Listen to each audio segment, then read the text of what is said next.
Muitas pessoas se afastam da Umbanda, saem verdadeiramente machucadas e acabam achando que o problema é da religião. Esse é um assunto muito delicado, mas a gente precisa tocar nessa ferida. Será que o problema é da religião ou o problema é como as relações foram conduzidas dentro do espaço religioso?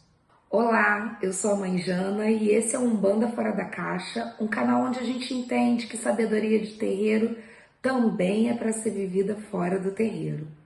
Mas antes da gente continuar essa conversa, eu quero te perguntar como é que você tá hoje?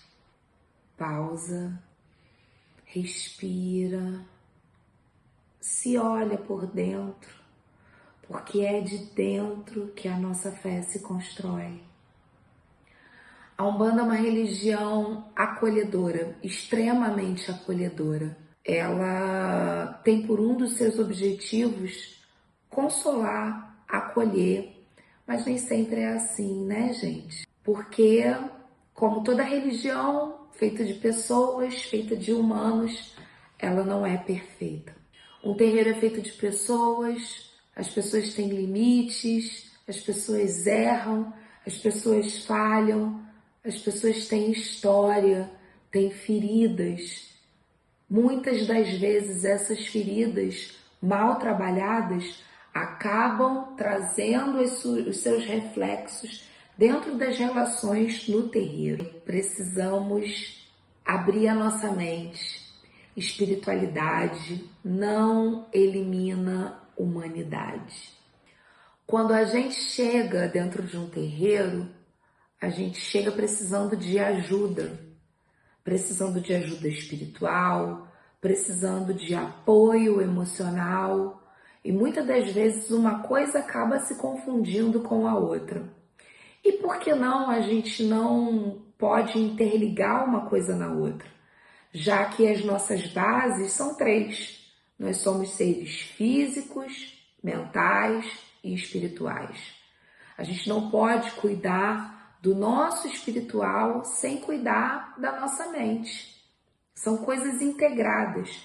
E dentro do terreiro, todo o trabalho de acolhimento, todo o trabalho de consolo, todo o trabalho de fortalecimento espiritual acaba se integrando com esse trabalho mental. Mesmo que dentro da sua casa esse tipo de assunto não aconteça, existe uma integração entre mente e espírito. Porque quando a gente chega no terreiro, a gente acaba buscando o que faltou dentro da nossa família, dentro da nossa casa, aquelas nossas carências, daquilo que a nossa mãe não nos ofereceu, daquilo que o nosso pai não pôde oferecer, de um cuidado que a gente gostaria de ter tido dentro da nossa casa e que não nos foi oferecido.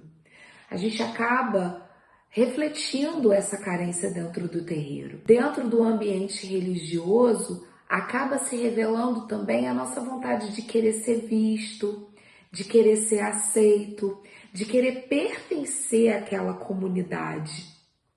E isso acaba provocando que muitas das vezes nós tenhamos reações reguladas por emoções em desequilíbrio, por emoções que nós não conseguimos lidar e que muitas das vezes revelam as nossas feridas e acabam ferindo outras pessoas também. Muitas das vezes a gente chega na religião com dores muito antigas e acaba depositando naquele espaço religioso, na figura daquela liderança ou daquelas lideranças, essas mesmas dores, esperando que essas pessoas, que também são feitas de emoções, resolvam os nossos problemas.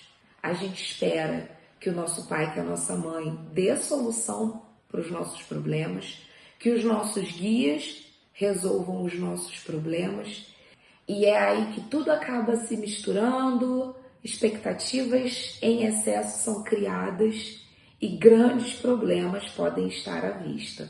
Espiritualidade caminha do lado do nosso desenvolvimento mental e emocional. Porém, espiritualidade não substitui a necessidade do autoconhecimento, a necessidade da terapia. O guia espiritual, ele nos orienta, ele nos mostra caminhos. Através da terapia, através da cura pela fala, nós temos a oportunidade de elaborar as nossas emoções, de elaborar os nossos traumas vividos, de elaborar as dores que a gente carrega. Vamos ter a oportunidade, então, de integrar duas forças muito potentes. Uma força orientadora que nos mostra caminhos a seguir e uma força onde a gente se conecta com a gente mesmo, onde a gente tem a oportunidade de olhar para dentro de si e reconhecer os nossos pontos fracos, os nossos pontos fortes. A nossa fé caminha ao lado do nosso cuidado emocional. Uma coisa não substitui a outra. A fé não dispensa a necessidade da gente cuidar das nossas emoções. Um desenvolvimento espiritual sem o suporte de um desenvolvimento emocional cria muita confusão, gente. Desde não sou eu, é o meu guia, ou é o meu guia, sou eu, quem é quem na hora de uma incorporação, até aquele perigo clássico dos terreiros, que é a interferência mediúnica.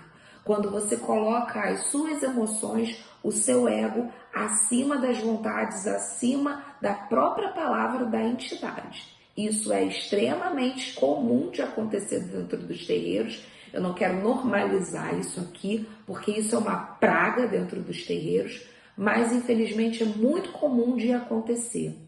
E quando não se trabalha as suas emoções em paralelo ao desenvolvimento mediúnico, a chance da interferência mediúnica negativa, a chance de você falar pelo seu guia, a chance de você trepar no santo, como dizem popularmente, né, é enorme.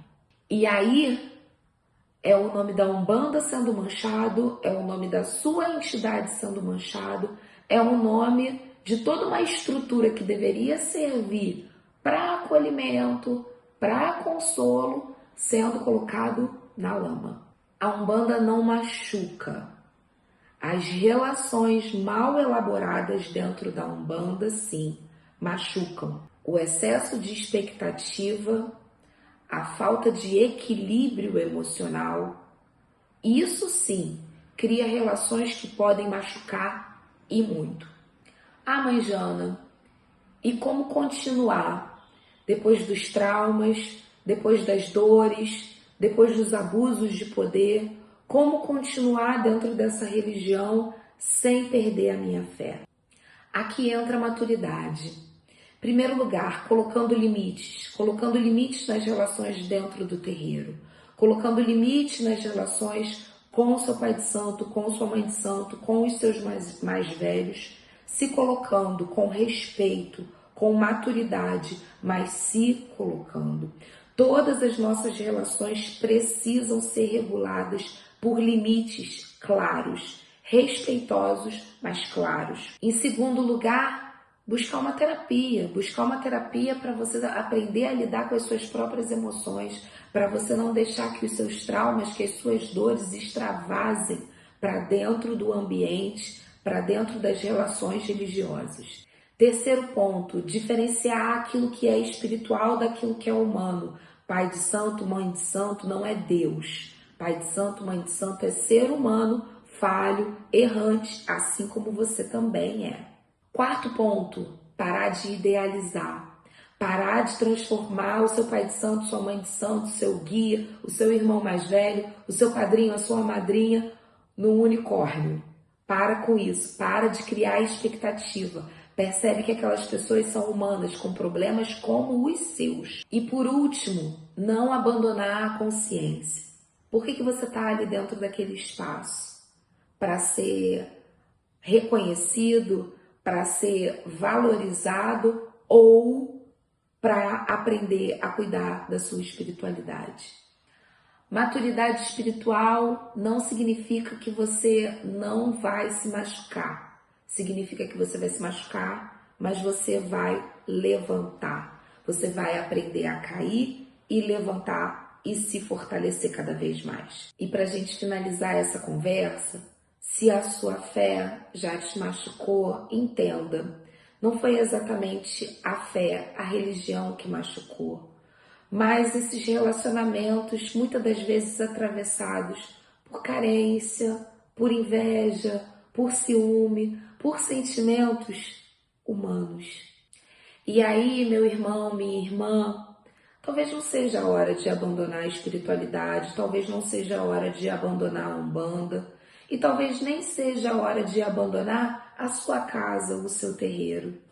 Talvez seja a hora de você aprender a amadurecer e identificar qual é a melhor forma de você lidar com essas relações atravessadas por emoções que te permeiam dentro da sua casa, na sua família, no seu trabalho, em todos os ambientes em que existe gente. A gente continua essa conversa com fé e humanidade. Até uma próxima.